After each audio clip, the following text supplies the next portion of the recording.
Is there an Alex Highsmith trade possible? What about an extension for Mike Tomlin here before training camp or during? And why I think the Pittsburgh Steelers are serious contenders to win the AFC North this season.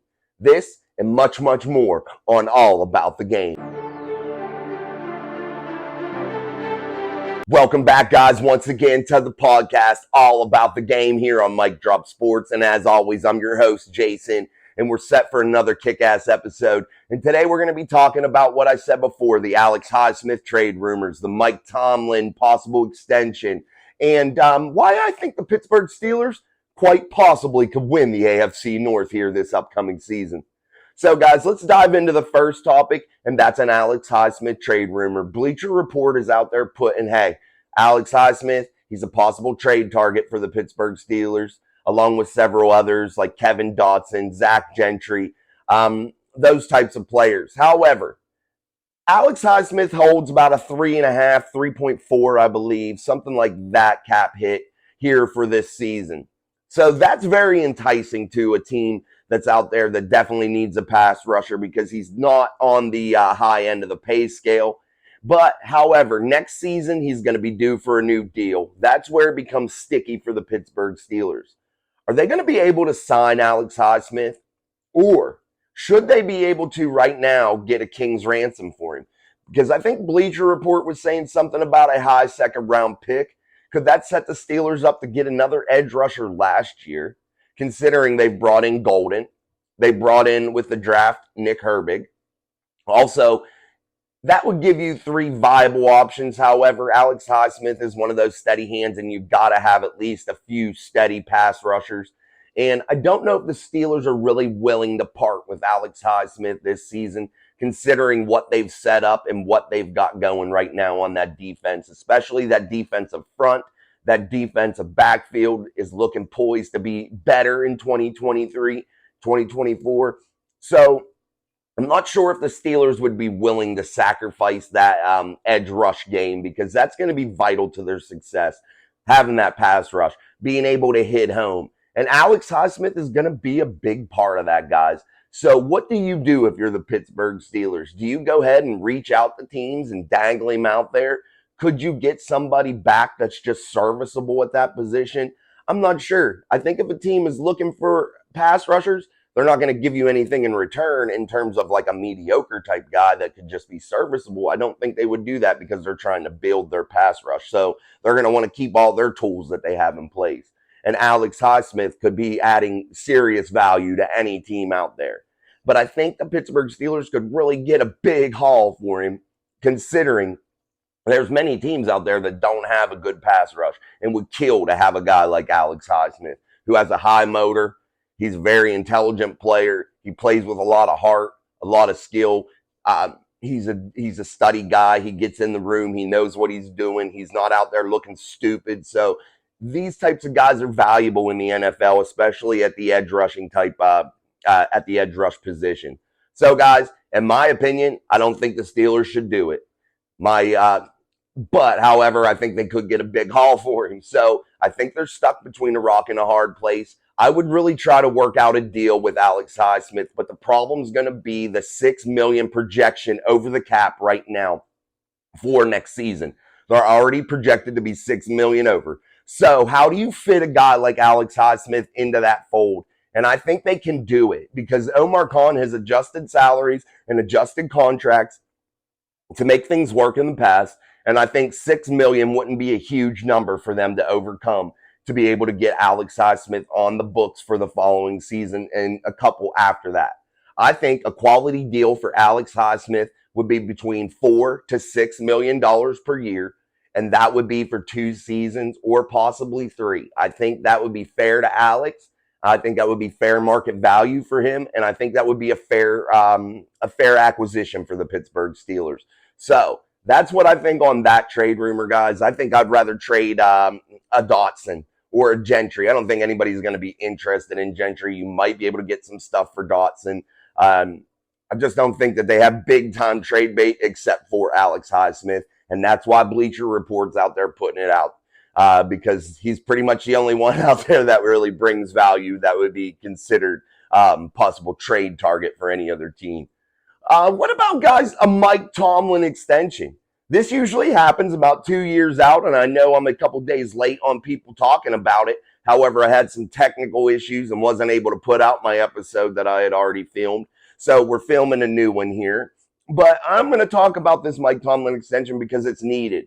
And I know a lot of people aren't big, huge fans of Mike Tomlin at times. And I know he hasn't won a Super Bowl in 10 plus years. I know he hasn't won a playoff game in many years. However, Mike Tomlin is a leader of men, and we have to remember that, guys. He's a quality coach. He's a top 3 coach in the NFL, and they just don't fall off the tree, man. You're just not going to find them anywhere. Mike Tomlin is a solid coach, and we need to keep him. And I think the Steelers need to do whatever he needs to stay in that building. He's 51 years old. He's got many years ahead of him. Let's let him ride his storm out, figure it out with this team. He's never had, or well, not never, but he hasn't had this much talent on paper in quite some time. And when he did the last time, he was pretty damn good. So let's just see what the Steelers do. They usually do it 2 years out from his deal expiring. However, the last time they gave him an extension, that was 1 year out from his deal expiring. So this is the typical time frame right now to 1 year. So I think the Pittsburgh Steelers are going to get him out about $13.2 million per year, which is a hefty salary for a coach, guys. But you got to pay for quality. And he's a player's coach, but not a player's coach that kisses their ass and lets them do whatever they want. He cares about them, and they see that. So they respect his authority. And you can see that in the locker room, on the field, and how the players speak about Mike Tomlin. Many players in the league want to come play for Mike Tomlin. As we talked about in a prior episode, from the safety from the Tennessee Titans who was saying about, hey, I'm on bussing with the boys and I'm going to put it out there. I want to play for Mike Tomlin. He's a great coach. Just many, many examples of that happening in the league. So, guys, I think Mike Tomlin needs to be signed. And that leads me into my next topic, which I wanted to talk about why I think the Pittsburgh Steelers are going to win the AFC North, or have a really good chance to win the AFC North. These guys are poised on paper, barring injury, to really have a great season. You have a quarterback that's coming into year 2 who looked pretty damn spectacular in his 7-2 run. And I know a lot of people say, oh no, he had more interceptions than touchdowns. He threw 6 of those interceptions in his first start and a half. After that, he threw 1. Let's break down the numbers before we talk shit on players. So then we look at Kenny Pickett being in the weight room, being out there with his players. He's really studying. I think that kid is ready to take the step. And he has what it takes, that it factor, that winning factor, that guy, you know? He has that it factor. So whenever you see Kenny Pickett on the field, this kid's ready to go, man. He knows what he's doing. He's definitely trained hard. He has the respect of his teammates. That right there tells me he's a leader of men also, and he is ready to go. And I'm going to give a guy a chance, and I'm going to ride with a guy like Kenny Pickett because I think he is something special, and we'll see that. He doesn't have to be a superstar. With this team that they have assembled, he just has to be middle of the road average because the defense should be really good. And the offense going into year 2 with Kenny Pickett, George Pickens, now you bring in and Allen Robinson. Hopefully Calvin Austin gets going. I heard some people talking shit. Oh, we're anointing Calvin Austin as an all-pro wide receiver. Nobody's saying that. They're excited about his speed. When you're excited about somebody's talents, that doesn't mean you're anointing them as the next great thing. You're just excited about their talents and their possibilities. And Calvin Austin has a possibility to be really damn good in 2024. And it could pay big dividends for a guy like Kenny Pickett whenever you're able to open up that play action pass game. You're able to open up some big things. Let's move on. Sorry, guys. I'm hearing some big things upstairs. So it might be my kid acting like a moron with the dogs, running them around knowing that I was filming a video, but that's okay. We'll move on. Kenny Pickett, like I said, poised to set up for another great season here. Well, his first really great season, I think. Then you have the defense who's poised to be good. But then you have those special teams groups. Boswell coming off now a bad year. He's due for a good year. He wasn't spectacular last season.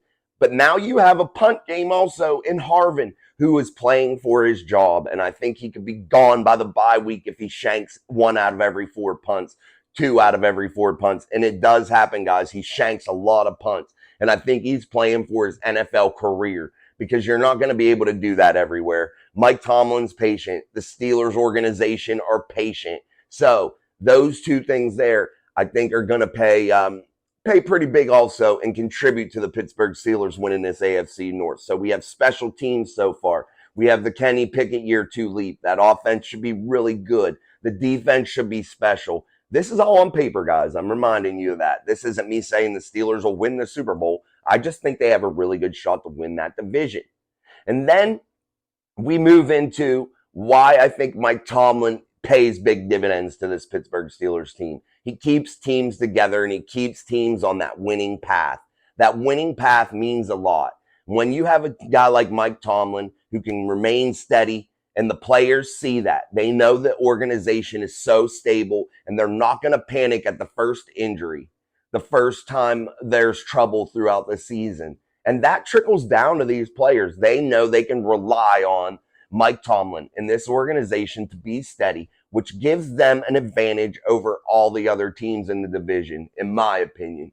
Now, the Baltimore Ravens are pretty steady, and the Bengals have started to come on to where they've been a little bit better, and that's just because of Joe Burrow. But let's see if they do what typical Ohio teams do, and that's jack shit up. So we'll see if they follow the trend of becoming better or if they go back down that Bengal road and become shitty like they usually do. And the Steelers usually own teams from Ohio, usually. And they've had some pretty damn good luck against the Baltimore Ravens in big games and on the road. So I like their chances with the Ravens, especially this season, because I think Lamar Jackson isn't what everybody thinks he is. He's a phenomenal athlete, but a quarterback, all-pro quarterback, not really. I don't think so. I think people are excited about his legs and the way he runs, but that doesn't hold up over the course of an NFL season. So I really think that the Pittsburgh Steelers are poised to really take control of this division this year. And that is if we remain healthy. That is the biggest thing. You got to have a little bit of luck. Also, you got to have that year 2 leap from Kenny Pickett. And I'm not saying he needs to be the superstar, but he needs to be a steady hand.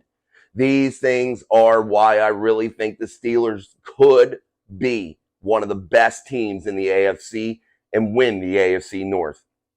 So, guys, I wanted to tell you, ESPN had the Steelers ranked at 14th. I think that was a fair assessment. The Steelers roster right now, I think, will climb on those lists as the season progresses and as we work through training camp and people can get to see some eyes on those teams. So I think that they'll actually probably be about 10th or 12th when the season starts, when they put these lists out of rosters and how good they think the rosters are. So, again, that's just something I think that was a fair assessment of the Pittsburgh Steelers, and I wanted to bring that up. But let's just wrap this show up. I had some technical issues the other day. I wasn't able to do my normal every 2-day upload, but I apologize for that.